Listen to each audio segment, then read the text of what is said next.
హల్లెలూయా. దేవుని పరిశుద్ధ నామానికి స్తోత్రాలండి. కూడి వచ్చిన దేవుని పిల్లలైన మీ అందరికీ నా నిండు వందనాలు తెలియజేస్తున్నాను. దేవుడు మరొక మారు ఇటు రీతిగా ఆయన సన్నిధిలో మనమందరము కలిసి ఆయనను స్తుతించి ఆరాధించడానికి దేవుడిచ్చిన గొప్ప భాగ్యాన్ని బట్టి దేవాది దేవుని నేను ఎంతగానో స్తుతిస్తున్నాను. భూమి మీద ఎంతో మంది మానవాళికి లేని గొప్ప భాగ్యం, ఎంతోమంది మనకన్నా శ్రేష్ఠులు ఈ లోకంలో బ్రతుకుతున్నప్పటికీ, వారికన్నా మనము గొప్పవారం కాకపోయినప్పటికీ, దేవాది దేవుడు మనలందరినీ ఆయన ప్రేమించి మనకు మాత్రమే ఇచ్చిన గొప్ప వరము ఆయనను ఆరాధించేది. చాలాసార్లు నేను గమనిస్తూ అందుకు బాధపడుతున్న విషయం కూడా ఏంటంటే, ఆరాధన అంటే దేవునితో మనము సహవాసం చేసే ఒక గొప్ప భాగ్యం. దేవునితో నీవు నడుస్తున్న ఆ అనుభవం అనేది చాలా శ్రేష్టమైందండి.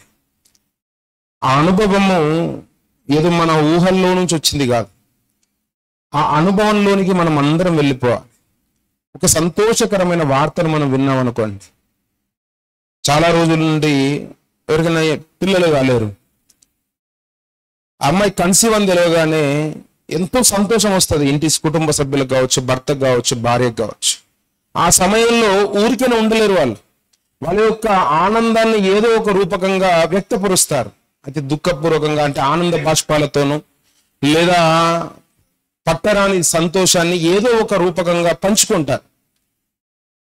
పాడైపోయిన భూమి లేదా బీడుబారిన భూమిలో జలధారలు ఒకవేళ ఉబ్బికి వస్తే రైతుకు ఏ విధంగా సంతోషం ఉంటుందో, దేవుని మందిరంలోనికి ఒక క్రైస్తవుడు వచ్చాడు అని అంటే, ఆ క్రైస్తవుడు నిజ క్రైస్తవుడు అయితే, భక్తిపరుడైతే దేవుని మందిరములో దొరికే ఆనందాన్ని ఎప్పుడు కూడా ఏ క్రైస్తవుడు కూడా అనుభవించకుండా పోడు. ఆ సన్నిధానాన్ని అనుభవించకుండా పోడు. మనం ఏదో జీవోత్సవాల్లా నిలబడి చేస్తున్న ఆరాధన, అది ఆరాధన కాదో మీ ఊహకే వదిలేస్తున్నా. ఆరాధన అనగానే దేవునితో మనల్ని కనెక్ట్ చేసేది, దేవునితో మనల్ని కమ్యూనికేట్ చేసేది. నువ్వేం మాట్లాడుతున్నావు, ఎలా ప్రతిస్పందిస్తున్నావు, ఆయన కార్యాలను ఏ విధంగా జ్ఞాపకం చేసుకుంటున్నావు, ఆ ఆలోచన, ఆ వైఖరి అనేది మన హృదయపూర్వకంగా రావాలి. అలా ఉన్నప్పుడు దేవునికి మనము నచ్చిన వారంగా మారుతాం. ఎవరు మాట్లాడతారు అని అంటే, ఒక వ్యక్తికి మరొక వ్యక్తికి ఇద్దరికి మంచి సంబంధం ఉంటే వాళ్ళ మధ్యలో మాటలు ఎక్కువగా ఉంటాయి. ఒక వ్యక్తికి మరొక వ్యక్తికి ఇద్దరికి ఆ స్నేహం ఎక్కువగా ఉంటే వారి మధ్యలో సంభాషణలు ఎక్కువగా ఉంటాయి. ఈరోజు ఆరాధిస్తున్న మనలో ఆ మాటలు, ఆ సంభాషణలు లేకపోవడానికి కారణం మనము దేవునితో సహవాసం కలిగి లేమేమోనండి. దేవునితో సహవాసము కలిగి లేని వారంగా మనం ఉన్నామేమో. ఏదైనా ఒక విషయంలో దయచేసి మనల్ని మనం పరీక్షించుకుందాం. ఎందుకంటే దేవునితో కనెక్షన్ లేకుంటే, దేవునితో ఆ అటాచ్మెంట్ అనేది గనక మన జీవితంలో లేకుంటే, దేవునిలో మనము ఎదిగినట్టుగా కనబడుతున్న ఒకనాడు వాడిపోయే వృక్షాలం అవుతాం తప్ప, బలమైన ఈదురుగాలులు వీస్తున్న నిలబడే వృక్షాలుగా మాత్రం మనం తయారు కాలేం. కాబట్టి మీ అందరికీ ప్రేమపూర్వకంగా జ్ఞాపకం చేస్తున్న విషయం ఏంటంటే, దేవుని సన్నిధిలోకి ఆరాధించడానికి మనం వచ్చాం. మనమందరం చెప్తాం, ఎక్కడికి వెళ్తున్నామంటే ఆరాధనకి వెళ్తున్నామని అంటాం. దేవుని ఆరాధించే సమయంలో మనము ప్రతిస్పందించే వారంగా ఉండాలి, మనము సంతోషించే వారంగా ఉండాలి. దేవుడు మాట్లాడుతున్న ఆ మాటలను మనము వింటూ, ఎందుకొరకు ఈ రోజు దేవుడు ఈ మాటలను మాట్లాడుతున్నాడు, ఈ విధంగా ఆరాధన క్రమాన్ని నడుపుతున్నాడు, ఈ పాటలను ఎందుకు ఎంచుకున్నారు అన్న ఆలోచన సరళిలోనికి మనం వెళ్ళిపోయి, దేవుని కోణంలో దేవుడు నీ గురించి నా గురించి ఏం మాట్లాడుతున్నాడు ఆలోచించే వారంగా ఉండాలి తప్ప, వెళ్ళాం కదా వచ్చాం కదా అన్న ఆ స్థితిలోనికి దయచేసి ఎవ్వరు కూడా వెళ్ళకండి ప్రియుల. ఎందుకంటే దేవుని యొక్క రాకడకు దగ్గరగా ఉన్న దినాల్లోనికి మనం వెళ్ళాం. ప్రభు రాకడ వచ్చి క్రీస్తుతో కూడా మనము చేరబడాలి అని అంటే, ఎత్తబడాలి అని అంటే, ఒకవేళ ఎత్తబడిన తర్వాత మనకున్న పని ఏంటంటే, ఆ పరలోకంలోనికి వెళ్ళి ప్రభువును స్తుతించే వారంగానే మనము ఉండాలి. ఏం చేయాలండి? పరలోకంలో మనకున్న పని ఏంటి? ప్రభువును స్తుతించే పని. అదే మనకుంది. ఈ వాక్యాలు ఉండవు, ప్రార్థనలు ఉండవు. ఆయనను స్తుతించి ఆయన యొక్క ఘనమైన ఆ స్వరూపాన్ని చూస్తూ ఆయన భూమి మీద చేసిన ఆ సర్వ సృష్టికి జరిగించిన కార్యాలన్నిటిని జ్ఞాపకం చేసుకుంటూ ఎల్లప్పుడూ స్తుతించే వారంగా ఉండాలి. ఆ స్తుతిని అందుకోవాలి అని అంటే, ఆయన గురించి ఎరగాలి అని అంటే, ఇక్కడ కనీసం ఒక 10 నిమిషాలనైనా మనసారా స్తుతించలేకపోతున్నామంటే దేవుని రాజ్యంలోనికి వెళ్ళిన తర్వాత అసలు వెళ్ళడానికి మనం యోగ్యులమా అండి? వెళ్ళడానికి యోగ్యులమా? ఒక పనికి మనల్ని పిలుచుకుంటారు, ఎందుకు? ఆ పని నువ్వు జరిగించగలవు అని మనల్ని పిలుస్తారు. పని రాదనుకోండి, నీకు పని రాదు కాబట్టి నువ్వు రావద్దు అని అంటారు. దేవుని సన్నిధానంలోకి వచ్చి ఆరాధించే ఆ అదృష్టాన్ని దేవుడు మనకి ఇచ్చిన తర్వాత, భాగ్యాన్ని మనకి ఇచ్చిన తర్వాత రానట్టుగా మనము బ్రతికితే అసలు దేవుడు పరలోకాన్ని మనకి ఎందుకు ఇవ్వాలి? ఎందుకు ఇస్తాడు? అక్కడున్న పనుదే కదా, ఆయనను స్తుతించడమే కదా. దేవదూతలకు చేస్తున్న ఆరాధనను దేవుడు తన పోలికలో సృష్టించుకున్న తన పిల్లలు తన దగ్గరకు వచ్చి ఆయనను పూర్ణ హృదయంతో మరింత సంతోషంగా ఆరాధిస్తారనే కదా ఆయన ఆలోచన. ఎందుకు మనల్ని నోటిలో నుండి మాటలు రావట్లేదు? ఆలోచించండి. కాబట్టి కనీసం ఈ 3వ నెల లోనికి మనల్ని దేవుడు ప్రవేశపెట్టాడు. ఈ నెలలోనైనా ఇక నుండైనా దేవుని సన్నిధానాన్ని అందుకునే వారంగా మనం ఉండడానికి ప్రయత్నం చేద్దాం. మనం చదువుకున్న కీర్తన భాగంలో నుండి త్వరగా కొన్ని విషయాలను మనం ఈరోజు జ్ఞాపకం చేసుకుందాం. కీర్తనకారుడు కీర్తనగా దేవుని గురించి పాడుతూ ఆయన అంటున్నమాట, నాకు ఆశ్రయ దుర్గమ్మకు యెహోవా సన్నుతింపబడును గాక. ఆయన నా చేతులకు యుద్ధమును నా వ్రేళ్లకు పోరాటమును నేర్పువాడై ఉన్నాడు. ఆయన నాకు కృపానిధి, నా కోట, నా దుర్గము, నన్ను తప్పించువాడు, నా కేడెము, నేనాశ్రయించు వాడు. మనుషులందరి పట్ల దేవునికి ఉన్న ప్రణాళిక చాలా గంభీరమైనది, చాలా గొప్పది ప్రియులు. మన దేవుడు చాలా గొప్పవాడు. మనుషులందరినీ, ఈ భూమి మీద ఉన్న సర్వ సృష్టిని ఒక ప్రణాళికతో, ఒక మంచి ఆలోచనతో ఆయన కలుగజేసిన వాడే. ఈ భూమి మీద దేవునికి ఆలోచనలు లేకుండా కలిగినది ఏది కూడా లేదు. వచ్చిన ప్రతి ఒక్కటి ఆయన ఆలోచనల్లో నుండి వచ్చిందే. ఆయన ఆలోచనల్లో నుండి వచ్చిందే. ఆయన ప్రతి దానిని దాని పని నిమిత్తము దేవుడు సృష్టించాడు అని సామెతల గ్రంథంలో గ్రంథకర్త రాస్తాడు. అంటే ప్రతి దానిని దేని కొరకు ఒకదానికి ఉపయోగించుకున్నాడు, ప్రతి దాన్ని దేని కొరకు ఒకదాని కొరకు తయారు చేశాడు. మరి ముఖ్యంగా మనుష్యులను ఎందు కొరకు చేశాడట? తన మహిమ కొరకు ఆయన చేసుకున్నాడు. ఈ భూమి మీద దేవుడు ప్రతి దానిని వాడుకుంటాడండి. దేవుడు ప్రతి దానిని దాని అవసరతలకు తగినట్టుగా దేవుడు ఖచ్చితంగా వాడుకుంటాడు.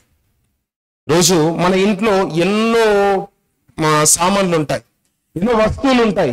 దాని పని నిమిత్తమే దానిని ఉపయోగించుకుంటా. పెద్ద పెద్ద భగోనీలు ఉన్నాయనుకోండి, ఎప్పుడు దించుతాం? ప్రతిరోజు దాన్ని దించి ఆ వంట చేసుకోం. దానికి ఒక ప్రత్యేకమైన సమయం ఉంది. ఆ ప్రత్యేకమైన సమయంలో ఆ భగోని తీసుకొచ్చి ఎక్కువ మంది మన ఇంటికి వచ్చినప్పుడు దానిని వాడుకోవడానికి మనం ఇష్టపడతాం. అదే చిన్న చిన్న బాసాలు ఉన్నాయనుకోండి, వాటిని ఎప్పుడు ఉపయోగించుకుంటాం? దాని అవసరతకు తగినట్టుగా అది దేనికి పనికి వస్తుంది అన్నట్టుగా దాని అవసరతకు దానిని ఉపయోగించుకుంటాం. ఈరోజు ఒక క్రైస్తవునిగా, క్రైస్తవ జీవితంలో దేవునిని ఎరిగిన వ్యక్తిగా, ఆత్మీయతలో మనం నడుచుకుంటున్న వారంగా మనం ఎల్లప్పుడూ గుర్తుంచుకోవాల్సిన మాట ఏంటి అని అంటే, దేవుడు ఏదో భూమి మీద మనల్ని పుట్టించి మనుషులందరి వల్లే మనల్ని బ్రతకడానికి ఆయన సృజించుకోలేదు. కానీ ఆయన సృజించుకున్న విషయం ఏంటంటే, ఆయన ఉద్దేశం ఏంటంటే, మనందరి ద్వారా దేవుడు మహిమ పొందాలి అని, మన ద్వారా దేవుని కార్యాలు జరగాలని, ఆయన మనల్ని ఏదో ఒక రకముగా వాడుకోవడానికే దేవుడు ఇష్టపడుతున్నాడు తప్ప, ఏదో భూమి మీద నిన్ను పుట్టించి నీ గురించిన ఆలోచన లేకుండా నిన్ను ఏదో పోనీలని చేసిన వ్యక్తి దేవుడు కాదు ప్రియుల. ఆయన గురించి మాట్లాడుతూ ఇర్మియా గ్రంథంలో ఒక చక్కటి మాట ఉంటుంది ప్రియులారా. ఇర్మియా గ్రంథము 32వ అధ్యాయము 19వ వచనాన్ని మనం చదువుకుందాం. చూడండి, ఆలోచన విషయంలో నీవే గొప్పవాడవు, క్రియలు జరిగించు విషయంలో నీవు శక్తి సంపన్నుడవు. దేవుని యొక్క ఆలోచనలు ఎంత గొప్పవి, మనుష్యుల మేధస్సుకు అందనివి. అంటే మనుష్యుల ఆలోచనకు అవి అందవు. దేవుడు చేసే పనులు కూడా అవి మనుష్య ఆలోచనకు మించినట్టుగా ఉంటాయి. ఎందుకు జరిగిస్తున్నాడో మానవ మేధస్సుకు అందని ఆలోచనలు దేవుని యొక్క మనస్సులో ఉన్నాయి. ఈ భూమి మీద దేవుడు సమస్తాన్ని సృజించాడు, కొన్ని పనికిరానిగా కనబడతాయి. చదువుకుంటున్నప్పుడు మన అందరి శరీరంలో అపెండిసైటిస్ అనేది ఒక ఏమంటారు ఒక అవయవం ఉంటుంది. అప్పుడప్పుడు కడుపు ఎక్కువగా నొప్పి వచ్చినప్పుడు అపెండిక్స్ ఆపరేషన్ చేస్తారని చెప్తారు. ఆ అపెండిక్స్ గ్రంథి గురించి ఒకప్పుడు ఏమని చెప్పేవారు అని అంటే, ఈ అపెండిక్స్ గ్రంథి అసలు ఎందుకు ఉందో మనకు తెలియదు, యాక్చువల్ గా జీవ పరిణామంలో అది మనకు సంక్రమించింది అని ఒకప్పుడు చెప్పేవారు. నేను చదువుకుంటున్నప్పుడు ఆయన అలా చెప్పేవారు. కానీ కొన్ని రోజుల తర్వాత శాస్త్రవేత్తలకు తెలిసి వచ్చింది ఏంటో తెలుసా అండి, ఈ అపెండిసైటిస్ అనే గ్రంథి కనుక లేకపోతే మనుష్య శరీరానికి ఎన్నో ఇన్ఫెక్షన్లను తట్టుకునే శక్తి ఉండదు అని చెప్పారు. మనిషికి అర్థం కాలేదు ఏంటి అని అంటే, దేవుడు సృష్టించిన ఈ శరీరంలో ప్రతి అవయవము మనిషికి ఏదో ఒకరికి రకంగా పనికొచ్చేదే. పనికి రాకుండా దేనిని కూడా దేవుడు సృష్టించలేదు. ఏదో ఒక కారణంతోనే దేవుడు సృష్టించాడు.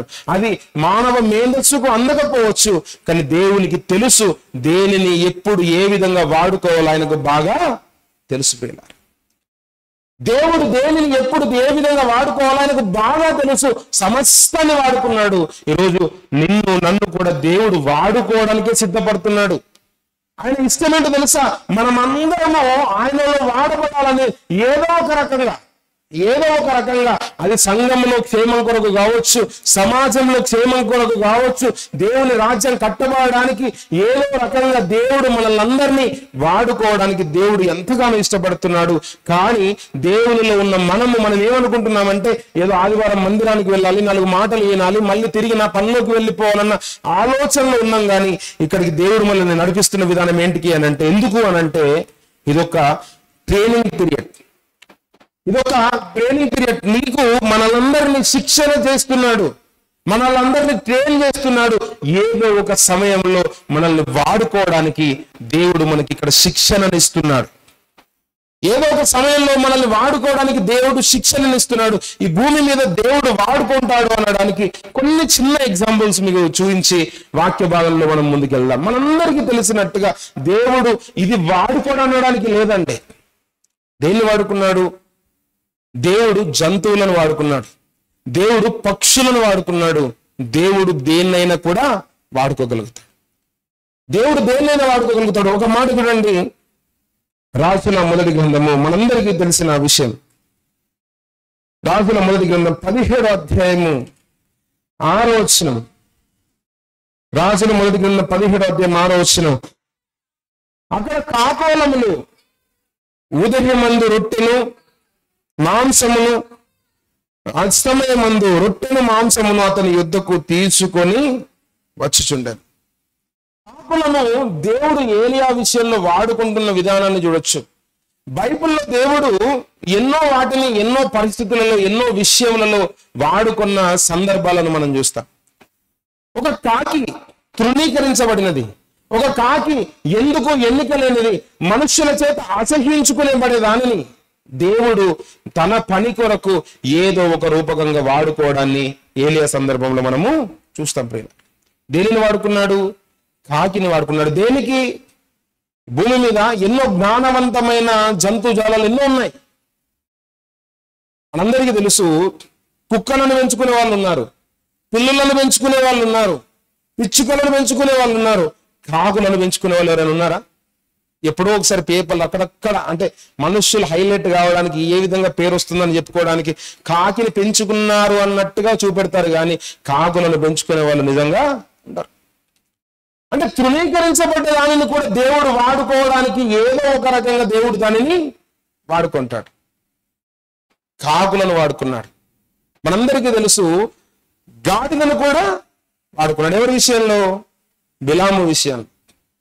బిలాము దేవుని చిత్తానికి వ్యతిరేకంగా మోయాబు రాజుతో కలిసి నడుస్తున్నప్పుడు దేవుడు గాడిదకు స్వరమిచ్చి ఆ గాడిదను కూడా బిలాముకు వ్యతిరేకంగా దేవుని యొక్క ఉద్దేశం ఏంటో గాడిద ద్వారా మాట్లాడించాడు. గాడిద ద్వారా దేవుడు తన యొక్క ఉద్దేశాన్ని బిలాముకు తెలియజెప్పాడు. ఒక వ్యక్తిని తనకన్నా ఎన్నో రెట్లైన గొప్పైన వ్యక్తి బిలాం. ఎంతో జ్ఞానవంతుడు, ప్రవక్త, తను చెప్పినది జరిగినట్టుగా కనబడేదట ఆ కాలంలో. అటువంటి వ్యక్తికి కూడా దేవుడు తనను వాడుకోవడానికి, దేవుడు తనను విడిచిపెట్టడానికి ఎవరిని వాడుకున్నాడు? గాడిదను వాడుకున్నాడు. అది మనందరికీ తెలుసు. మరొక అద్భుతమైన సందర్భం, అద్భుతమైన విషయం న్యాయాధిపతులు 15వ అధ్యాయంలో ఇక్కడ చాలా విచిత్రంగా అనిపించే ఒక విషయం చూడండి. న్యాయాధిపతులు 15వ అధ్యాయం 15వ వచనాన్ని చదవండి.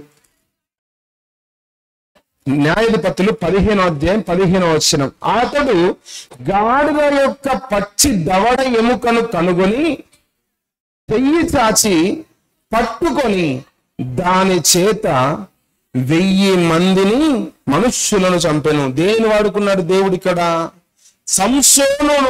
సంసోనుకు విజయాన్ని ఇవ్వడానికి. సంసోను బలవంతుడు కాదంటే చాలా బలవంతుడు.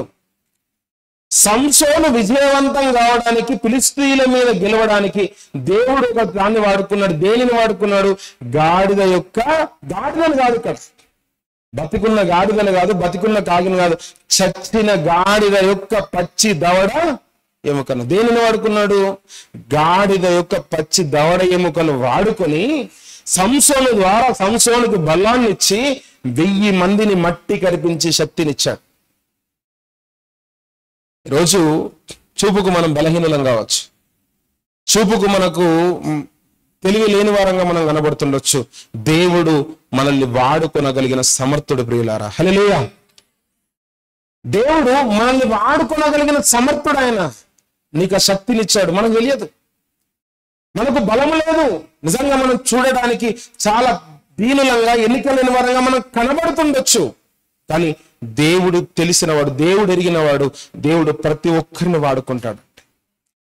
అందం లేకపోవచ్చు, అనుభవం లేకపోవచ్చు, డబ్బు లేకపోవచ్చు, ధనం లేకపోవచ్చు, లోకంలో సంపదలు లేకపోవచ్చు, కానీ దేవుడు వాటన్నిటిని మించిన గొప్పవాడు నీకు నాకు ఉన్నాడు. దేవుడు మనకు ఉన్నాడు. ఆయన వాడుకునేవాడు. ఆయన దేనినైనా ఏ విధంగానైనా వాడుకోగలుగుతాడండి. అందుకొరకే మనందరినీ ధైర్యం చెప్పడానికి ఆయన మాట్లాడిన మాట మత్తయి గారు రాసిన సువార్త 10వ అధ్యాయం 31వ వచనాన్ని చదవండి. మీ తల వెంట్రుకలన్నీ లెక్కింపబడి ఉన్నవి గనుక మీరు భయపడకండి, మీరు అనేకమైన పిచ్చుకల కంటే శ్రేష్ఠులు. ఒక ధైర్యం ఇచ్చే మాట, ఒక విశ్వాసికి బలం ఇచ్చే మాట. ఆయన అంటున్న మాట ఏంటో తెలుసా? మీరు భయపడకండి. నేను కాకిని వాడుకున్నాను. దేని వాడుకున్నాడు? కాకిని వాడుకున్నా. నేను గాడిదను వాడుకున్నాను, గాడిద దవడ ఎముకను వాడుకున్నాను. నేను ఈగలను వాడుకున్నాను, నేను దోమలను వాడుకున్నాను. దేనిని? ఇశ్రాయేలీయులను ఐగుప్తు దేశంలో నుండి పాలు తెన్నలు ప్రవహించే దేశానికి నడిపించడానికి దేవుడు దేనిని వాడుకున్నాడంటే జోరీగలను వాడుకున్నాడు, కప్పలను వాడుకున్నాడు, పాములను వాడుకున్నాడు, నీటిని వాడుకున్నాడు. దేవుడే వాడుకోవాలనుకుంటే దేనినైనా వాడుకోగలడు, సమస్తనైనా వాడుకోగలడంటే. ఆయన మాట్లాడుతూ నేను ఇంత సృష్టిలో మీకన్నా ఎన్నిక లేని వాటిని నేను వాడుకున్నాను అని చెబుతూ ఆయన ఏమంటున్నాడు? మీరు భయపడకండి అని చెబుతూ అంటున్న మాట, మీరు అనేకమైన పిచ్చుకల కన్నా మీరు శ్రేష్ఠులు. అనేకమైన పిచ్చుకల కన్నా, పక్షుల కన్నా మీరు చాలా గొప్పవారు. వాటినే వాడుకున్న నేను మిమ్మల్ని ఎందుకు వాడుకోను? వాటినే వాడుకున్న నేను మీకెందుకు ఆ స్థితిలోనికి నేను తీసుకెళ్ళను? అంటే మీ గురించిన ఆలోచన నాకుంది, మీ గురించిన విషయం నాకు తెలుసు. నువ్వు బలహీనుడవే నాకు తెలుసు, నీకు అనారోగ్యం ఉంటుంది నాకు తెలుసు, నిన్ను ఎవరు పట్టించుకోరు అది ఆయనకు తెలుసు, నువ్వు మాట సరిగ్గా మాట్లాడలేకపోవచ్చు అది ఆయనకు తెలుసు. కానీ ప్రతి దానికి సమయం గలదు అన్నట్టుగా నీ సమయం వచ్చినప్పుడు దేవుడు నిన్ను ఖచ్చితంగా గొప్పగా వాడుకుంటాడు. ఆ సమయం వచ్చేంత వరకు దేవునిలో నువ్వు ఎదురు చూడాలి. ఆ సమయం వచ్చేంత వరకు నువ్వు నిరుత్సాహపడకూడదు. బైబిల్లో ఎన్నో గొప్ప గొప్ప సందర్భాలు దేవుడు మన కొరకు రాయించాడు. పక్షులను వాడుకున్నాడు దేవుడు, అనేకులను దేవుడు గొప్పగా వాడుకున్నాడు. మనం అనుకుంటాం దేవుడికి పనికొచ్చే వారిని వాడుకుంటాడేమోనండి. పనికిరాని వారు అంటే ఈ భూమి మీద అన్యులు దేవుణ్ణి ఎరగరు కదా, అన్యులు దేవుని గురించి గొప్పగా ఎరిగిన వారు కాదు కదా. మరి వారి గురించిన ఆలోచన ఏంటంటే దేవుడు వారిని కూడా వాడుకుంటాడు, దేవుడు ఇతరులను కూడా వాడుకుంటాడు. ఒక మాట చూద్దాం. రోమీయులకు రాసిన పత్రిక 9వ అధ్యాయము. రోమీయులకు రాసిన పత్రిక 9వ అధ్యాయము 17వ వచనం. 9వ అధ్యాయం రోమీయులకు రాసిన పత్రిక 17వ వచనం. లేఖనము ఫరోతో ఇలాగ చెప్పెను, నేను నీ యందు నా బలము చూపుటకు నా నామము భూలోకమందంతటా ప్రచురమగుటకును అందు నిమిత్తమే నేను నిన్ను నియమించి తినేచ. ఎవరి గురించి మాట్లాడుతున్నాడు? ఫరో గురించి మాట్లాడుతున్నాడు. ఎవరు ఫరో? ఐగుప్తు దేశపు యొక్క రాజు ఫరో. ఫరో ఎవరు? ఇశ్రాయేలీయులను ఐగుప్తు దేశములో నుండి బయటకు వెళ్ళనివ్వకుండా ఆటంకంగా ఉన్న వ్యక్తి. వారి గురించి దేవుడు మాట్లాడుతూ ఫరోను దేవుడు వాడుకుంటున్న విధానాన్ని అక్కడ జనం కనపరుస్తున్నాడు. ఫరోను దేవుడు వాడుకుంటున్నట్టుగా.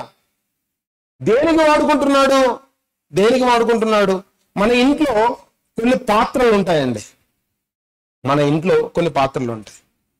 కొన్ని పాత్రలేమో ఘనతకు లేదా అవసరతలకు వాడుకుంటాం, కొన్ని పాత్రలేమో బయట కనబడతాయి. అన్ని మనమే కొనుక్కొచ్చుకున్నాం. మనకు చాలా అలవాటు తక్కువ, కానీ కొన్ని సంపన్న కుటుంబాల్లో ఏం చేస్తారు అని అంటే తినడానికి వెండి కంచాలు, బంగారు కంచాలు లాంటివి వాడుకుంటారు. అవి ఎక్కడ పెడతారు? ప్రత్యేకంగా ఉంచుతారు. కొన్ని కనబడేటట్టుగా పెడతారు. ఇవన్నీ ఎవరివి? మనవే. కానీ వాడుతున్న విధానాలు అనేవి వేరు. దేవుడు తన వారిని ఘనతకు తగిన పాత్రలు ఉంచుకున్నాడు. కొంతమందిని ఘనహీనతకు, వీరు నాకు పనికిరారు అనుకుంటే వీరిని దేని విధంగానైనా వాడుకోవాలని ఘనహీనతకు ఉంచుకుంటాడు. చాలా మంచి నూనె డబ్బాలు తీసుకొని వస్తాం, లేదా రైతులం కాబట్టి మీ అందరికి చెప్తాను, మందు డబ్బాలను తీసుకొని వచ్చుకుంటాం. స్ప్రే చేస్తాం, మందంతా వాడుకొని స్ప్రే చేస్తాం. మనం ఏం చేస్తాం? తర్వాత ఆ డబ్బాని కట్ చేసి, అది ఉపయోగం కావాలి కదా, ఏం చేస్తాం? ఇంటి బయట దేనికైనా పనికి వస్తుందని డబ్బాలని బయట పెట్టుకుంటాం. మనం ఎంత జ్ఞానవంతులుగా ఆలోచిస్తాం చూడండి. ఘనతకు కొన్ని ఉంటాయి, ఘనహీనతకు కూడా కొన్ని ఉంటాయి. అదే తిమోతి గారికి రాసిన 2వ పత్రికలో పౌలు గారు తిమోతికి మాట్లాడుతూ మన గురించి కూడా దాంట్లో ఒక సందర్భాన్ని మిళితం చేసి 2వ అధ్యాయం అనుకుంటాను, తిమోతికి రాసిన 2వ పత్రిక 2వ అధ్యాయము 20-21 వస్తుంది. గొప్ప ఇంటిలో వెండి పాత్రలు, బంగారు పాత్రలు మాత్రమే గాక కర్రవి, మంటివి కూడా ఉండును. వాటిలో కొన్ని ఘనతకును కొన్ని ఘనహీనతకును వినియోగింపబడు. అంటే ఒకరి ఇంట్లో కొన్ని ఘనతకు ఉంటాయి, ఆ డబ్బాలను తీసుకొచ్చుకొని ఇంట్లో పెట్టుకొని తినం, దాంట్లో వంట చేసుకోం. దేనికి? అది బయట ఉండడానికి, ఘనహీనతకు. దాని విలువ అది తక్కువే. కొన్ని ఘనతకు కారణంగా కొన్ని లోపట ఉంటాయి, దానికంటే దానికే. దేవుడు కూడా మనుష్యులలో తనను తృణీకరించిన వారిని కూడా దేవుడు వాడుకుంటాడు. ఫరో దేవునిని తృణీకరించిన వాడే. దేనికి వాడుకున్నాడు? మళ్ళొకసారి చదవండి. రోమీయులకు రాసిన పత్రిక 9వ అధ్యాయము 17వ వచనమా? 17వ వచనం. నా బలము నీ యందు నేను చూపెట్టాలి, నా నామము భూలోకమందంత ప్రచురమగుటకు అందు నిమిత్తమే నిన్ను నియమించుతాను. దేవుని యొక్క ఘనమైన నామం భూప్రపంచమంతా కనబడాలి అని దేవుడు ఫరోని ఎన్నుకున్నాడు. ఫరో మారు మనసు పొందిన వ్యక్తి కాదు, దేవుని చేత తృణీకరించబడ్డవాడు, పనికిరాని వాడు అయిపోయిందిగా. భూమి మీద మనుషులంగా దేవుడు కూడా మనల్ని అందరినీ వాడుకోవాలనుకుంటాడు అండి. ఎలా? ఘనతకు కారణంగా వాడుకోవాలనుకుంటాడు. దేవుడు మనల్ని అందరినీ గొప్పగా ఉంచాలనుకుంటాడు. ఆయన దృష్టిలో మనం అందరం ఒక ఉన్నతమైన స్థాయిలో ఉండాలన్నది ఆయన ఆశ. ఒకవేళ ఆయన ఆశను గనక మనము తృణీకరించినట్టయితే, ఆయన ఆశను గనక తృప్తిపరచక వ్యతిరేకించినట్టయితే, దేవుడు మనల్ని మరొక రకంగా కూడా వాడుకుంటాడు. ఘనహీనతకు ఆయన మరొక రకంగా కూడా వాడుకుంటాడు. ఫరో దేవుడే తనకు అధికారాన్ని ఇచ్చాడు, అధికారాన్ని దేవుని కొరకు ఉపయోగించుకోలేదు, తనను వ్యర్థపరిచాడు.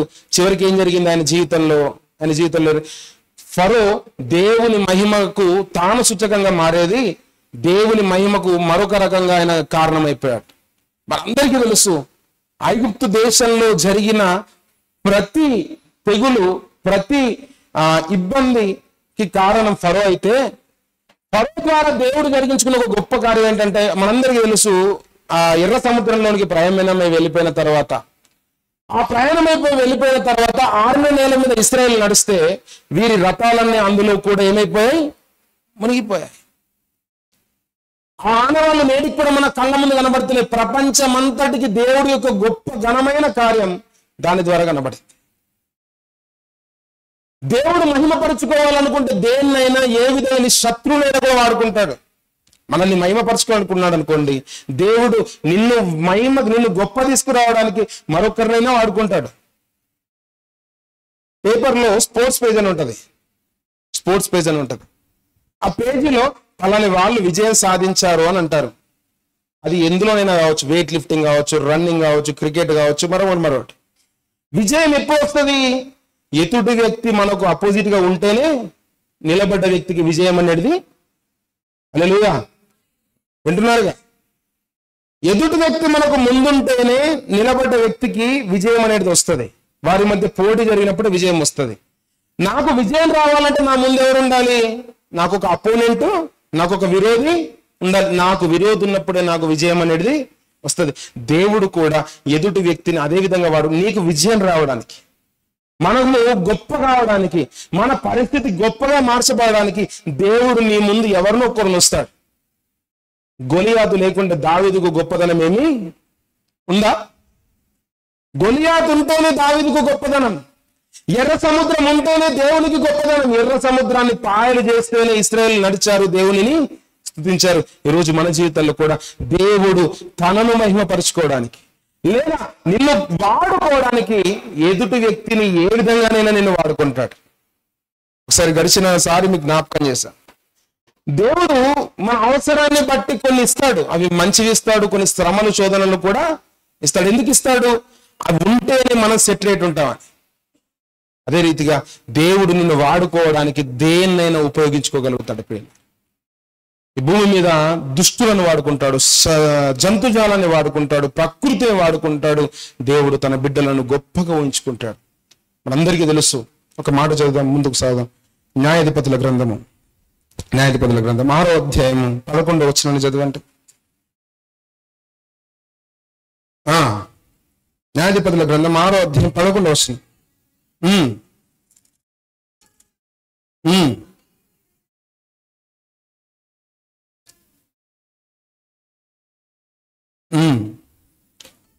యోవాషు కుమారుడైన గిద్యోను మిద్యానీయులకు మరుగయుండునట్లుగా గానుగ చాటున గోధుమలను దుల్లగొట్టుచుండగా యెహోవా దూత అతనికి కనబడి పరాక్రమము గల బలాఢ్యుడు. చాలు.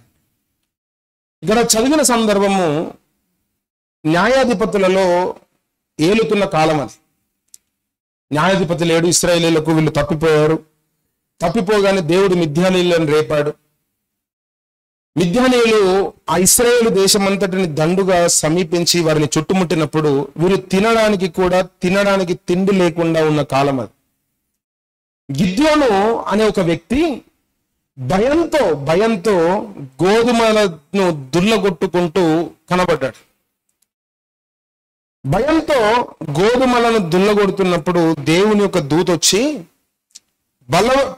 ఏమన్నది? పరాక్రము గల బలాఢ్యుడా, యెహోవా నీకు తోడై ఉన్నాడు అని చెప్పింది.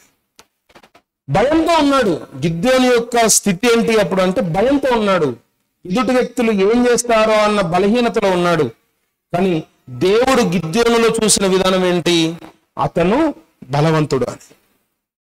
ఈ మాట మీకు జ్ఞాపకం చేయడానికి గల ఉద్దేశం ఏంటి అని అంటే, మనము మనలో ఉన్న బలహీనతలను చూసుకుంటున్నాం.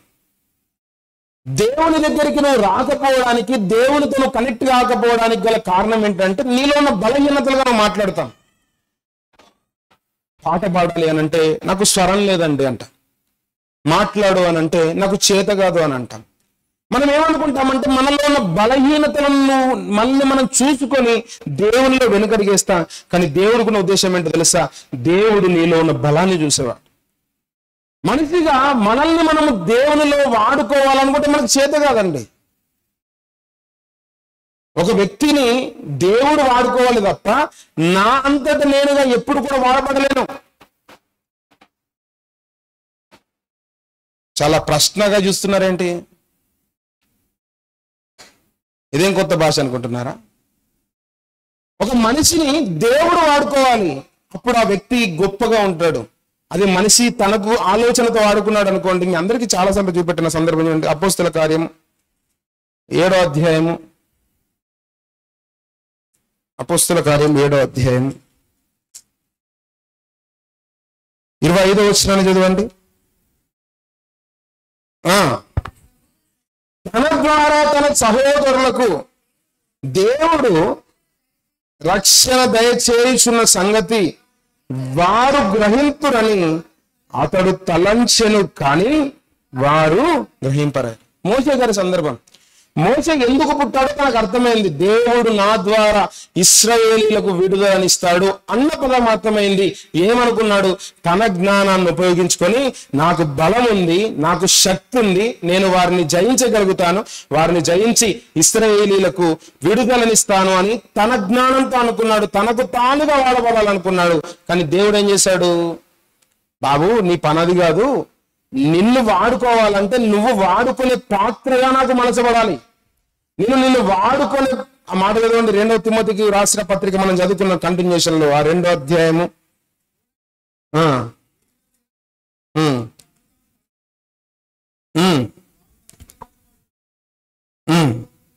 ఎవడైనా వీటిలో చేరక తన్ను తాను పవిత్రపరుచుకునేవాడు పరిశుద్ధపరచబడి యజమానుడు వాడుకొనుటకు అర్హమై ప్రతి సత్కార్యములకు సిద్ధపరచబడి ఘనత నిమిత్తమైన పాత్రే ఉంటున్నాడు. దేవుడు ప్రతి ఒక్కరిని వాడుకోవాలనుకుంటున్నాడు. ఎప్పుడు వాడబడతావంటే మనల్ని దేవుడు సిద్ధపరుస్తున్నాడు. ఇక్కడ ఏమంటున్నాడు? అక్కడ మనం చదువుకున్న మాటలో ప్రతి దానికి దేవుడు వాడుకోవడానికి అర్హమైన ప్రతి సత్కార్యములకు సిద్ధపరచబడిన తర్వాత ఘనత నిమిత్తమైన పాత్రగా ఉంటాడు. అది దేవుడికి ఉన్న ఉద్దేశం. మనం అందరం దేవునిలో వాడబడవలసిన వారంగా ఉన్నాం. దేవుడు నిన్ను వాడుకుంటాడు. నీకు ఉండాల్సింది ఏంటి? అక్కడ ఉన్న మాట, ప్రతి ఒక్క పరిశుద్ధతను మనం కాపాడుకోవాలి. దేవుడు నీకు ఇచ్చిన తలాంతు నిన్ను ప్రేరేపిస్తున్న కొలది, దేవుడు నిన్ను నడిపిస్తున్న కొలది నువ్వు వాడబడాలి. అది సంఘంలోనైనా, సమాజంలోనైనా, ఉద్యోగంలోనైనా, అది వ్యాపారంలోనైనా దేవుడు నిన్ను వాడుకోవడానికి ఇష్టపడుతున్నప్పుడు నీ టార్గెట్ దేనికి ఇచ్చాడో దాన్ని నువ్వు నిలబడాల్సింది అంతే. దేవుడు ఖచ్చితంగా నువ్వు బలహీనుడు అని నువ్వు అనుకుంటుండొచ్చు, దేవుడు నిన్ను బలవంతుని చూస్తున్నాడు. మనందరికీ తెలుసు, మోసే ఇలా నేనే వీరిని విడుదల చేస్తాను అనుకుంటాడు. చివరికి ఆయన గురించి అర్థమైపోయి మిథ్యాను అరణ్యంలోకి పారిపోతాడు. ఒకరోజు పొద ద్వారా దేవుడు దర్శనమిచ్చి ప్రత్యక్షపరచబడినప్పుడు అప్పుడు ఆయన అంటాడు, దేవా నువ్వు నా దగ్గరికి రా మోసే అన్నప్పుడు, దేవా నేను నోటి మాంద్యము గలవాణ్ణి, నేను పనికిరాని వాణ్ణి, నేను సరిగ్గా మాట్లాడలేను అని తన గురించి తాను చెప్పుకుంటాడు. ముందేమో ఆవేశపడ్డాడు, వెనుక తీపులు తీశాడు. కానీ ఏమన్నాడు తెలుసా? నీవు కాదు, నిన్ను నడిపించేవాడిని నేను అని అంటాడు. ఈరోజు మనందరం మన జీవితాలను కనుక ఒకవేళ బేరీజు వేసుకుంటే, దేవుడి లోకంలోనికి ఏదో ఒట్టిగా పంపించలేదండి. ఒట్టిగా పంపించలేదు. ఒక ప్రత్యేకమైన పర్పస్తో మనల్ని పుట్టించాడు. మన ఆలోచనతో ఈ భూమికి పంపించాడు. ప్రతి ఒక్కరిని ఏదో ఒక రకంగా వాడుకోవడానికి ఇష్టపడ్డాడు. ఏదో ఒక రకంగా వాడుకోవడానికి దేవుడు ఇష్టపడ్డాడు. కొద్దిమంది యొక్క నిడివి ఎక్కువ.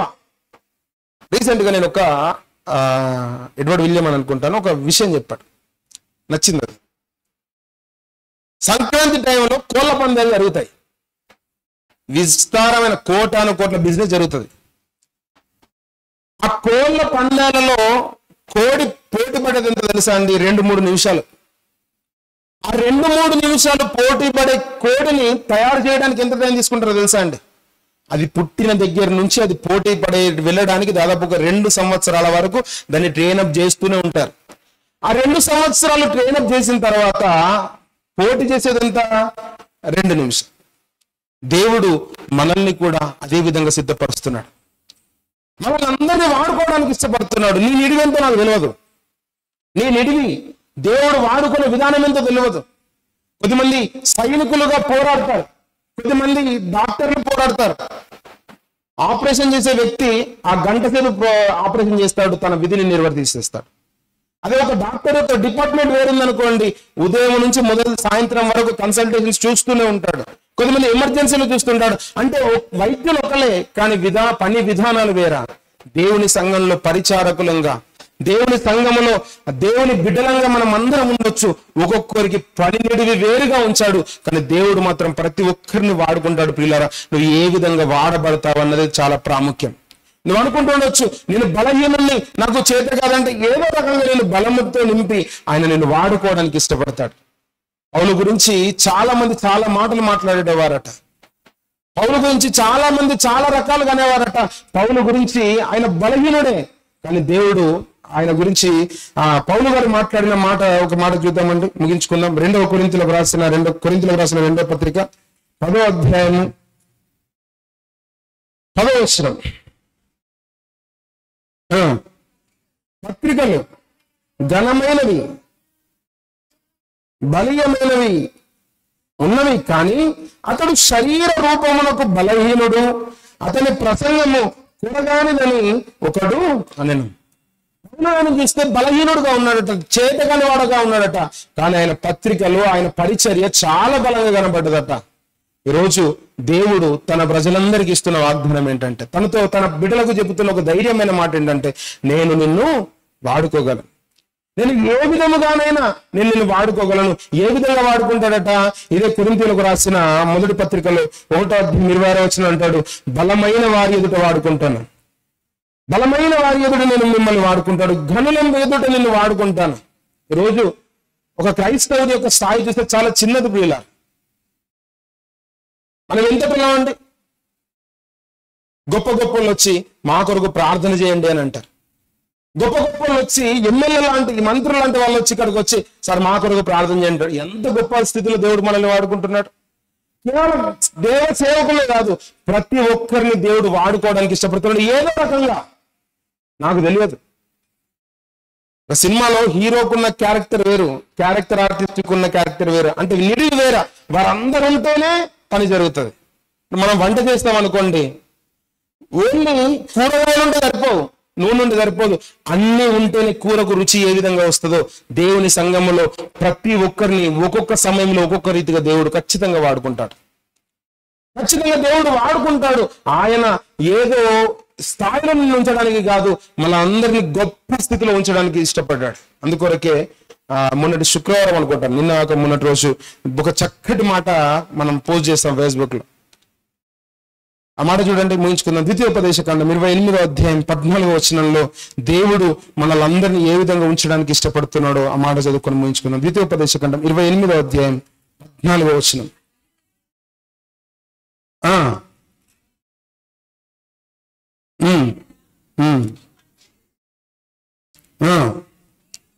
నేను నీకు ఆజ్ఞాపించుచున్న నీ దేవుడిని యెహోవా ఆజ్ఞలను విని వాటిని అనుసరించి గైకొనేడలా యెహోవా నిన్ను తలగా నియమించును గాని పోకగా నియమింపడు. నీవు పైవాడవుగా ఉండు గాని క్రింది వాడవుగా ఉండవు. ప్రతి ఒక్కరి పట్ల దేవుడికున్న ఉద్దేశం మనమందరం గొప్పగా ఉండాలి, గొప్పగా దేవుల్లో వాడబడాలి, గొప్పగా ఆయన పని చేయాలి, గొప్పగా ఈ లోకంలో బ్రతికి ఆయన నామానికి మహిమ తీసుకొచ్చే వారంగా ఉండాలి. అది దేవుడికున్న ఉద్దేశం, అది దేవుడికున్న ఆలోచన. ఒకవేళ నువ్వు గొప్పగా ఘనమైన పాత్రగా నిన్ను దేవుడు వాడుకోవడానికి నేను ఇష్టపడ్డ నువ్వు లేవనుకోండి, దేవుడు వాడుకుంటాడు. ఘనహీనమైన పాత్రగా కూడా దేవుడు వాడుకోగలడు. గొల్లియాతు గురించి మనం గొప్పగా చదువుకోము, ఎందుకు? దేవుడు ఘనహీనమైన పాత్రగా వాడుకున్నాడు. కానీ గొల్లియాతు గురించి అందరికీ తెలుసు. ఫరో గురించి గొప్పగా మనం మాట్లాడుకోము, కానీ ఫరో అందరికీ తెలుసు. దేవుడు ఘనముగా వాడుకోలేడు, ఘనహీనముగా వాడుకున్నాడు. ఈరోజు దేవుడు మనల్ని అందరినీ వాడుకుంటున్నాడు, వాడుకోవాలనుకుంటున్నాడు. ఏ విధంగా వాడబడడానికి సిద్ధంగా ఉన్నాడు? ఘనమైన వ్యక్తిగా, ఘనహీనమైన వ్యక్తిగా. దయచేసి ఆలోచించి ఒక మంచి ఆలోచనతో ఘనహీనంగా నువ్వు మారిపోతుంటే ఘనమైన వాటిగా మార్చగలిగిన సమర్థుడు ఆయన. ఆయన చేతుల్లోకి మనల్ని మనం అప్పగించుకుందాం. ఆయన అన్నమాట, ఆయన బలిష్టమైన చేతుల కింద దీన మనస్కులై ఉన్నట్టయితే ప్రతి ఒక్కరిని తగిన సమయం అందు ఆయన హెచ్చించడానికి ఇష్టపడుతున్నాడు. ఆయన ప్రతి ఒక్కరిని హెచ్చించగలుగుతాడు, ప్రతి ఒక్కరిని వాడుకోగలుగుతాడు. పక్షులను వాడుకున్నాడు అండి, వాటికన్నా మనం గొప్పవాళ్ళం కాదా? గాడిదను వాడుకున్నాడు అండి, వాటికన్నా మనం గొప్పవాళ్ళం కాదా? కానీ తగిన సమయం అందు, తగిన కాలం అందు, ఆ సమయం వరకు మనం వేచి చూసి ఆయన దీవెనలు పొంది ఆయన రాజ్యానికి సిద్ధపడాలని కోరుకుంటూ నా మాటలు ముగిస్తున్నాను. దేవుడి కొద్ది మాటలు దీవించును గాక. ఆమేన్. చిన్న ప్రార్థన చేసుకుందాం. చిన్న ప్రార్థన చేసుకుందాం. మన జీవితంలో దేవుడు నన్ను వాడుకోవట్లేదే, నా స్థితి ఏంటో అన్న ప్రశ్న మనలో ఉందేమో. అందుకొరకే దేవుడు రోజు మాట్లాడాడు. నీ సమయం రాబోతుంది, నీ టైంని దేవుడు మార్చగలడు. పైవాడుగా ఉంచడానికి, తలగా ఉంచడానికి మనల్ని దేవుడు నియమించుకున్నాడు. ఆ స్థితి వస్తున్న సమయంలో మన జ్ఞానాన్ని, మన తెలివిని ప్రచురపరచకుండా, మన జ్ఞానాన్ని మనుషుల ముందు చూపించి గొప్పవాడిగా కావడానికన్నా ముందు దేవుని చేతులకు మనల్ని మనం అప్పగించుకొని ఆయన మన కొరకు నిర్ణయించిన తగిన కాలం ముందు వేరుపారి అనేకుల ముందు ఆయనకు మహిమ తీసుకొచ్చే వారంగా బ్రతకడానికి దేవుడు మాట్లాడాడు. ఒకవేళ ఈ మాటలు మన కొరకే అయితే ప్రార్థనలో ఏకీభవించండి. దయగలిగిన దేవా, కృపల తండ్రి, పరిశుద్ధుడానికి స్తోత్రాలు రాజా. నీ మా కొరకు ఏర్పరిచిన ఈ మాటలను బట్టి నీకు స్తోత్రాలు. ఎంతో ఉన్నతంగా తండ్రి నీ మాటలను మాకు అందించావు, నీ సహాయాన్ని మాకు చేశావు. ఈ లోకంలో సృష్టించబడిన ప్రతీది అది కేవలం ప్రభువా నీ చిత్తానుసారంగానే సృజించబడింది అని, ప్రతి దానిని నువ్వు వాడుకోగలవని మేము విన్నాం ప్రభువా.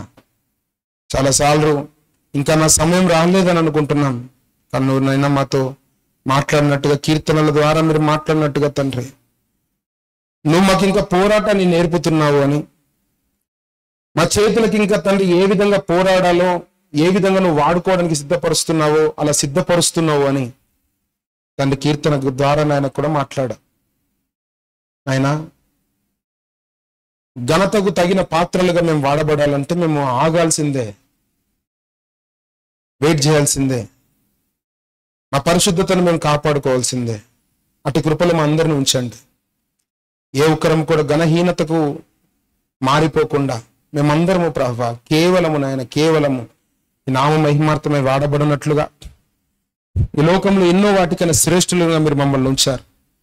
ఆ శ్రేష్టతను కాపాడుకొని నీకు ఇష్టమైనట్టుగా మేము బ్రతకడానికి మీ సహాయాన్ని అనుగ్రహించమని, మీ సహాయాన్ని కోరుకుంటూ ముందున్న సమయంలో కూడా మీ మాటల కొరకు ఎదురు చూస్తూ యేసు నామమున ప్రార్థన అడుగుతున్నాను తండ్రి.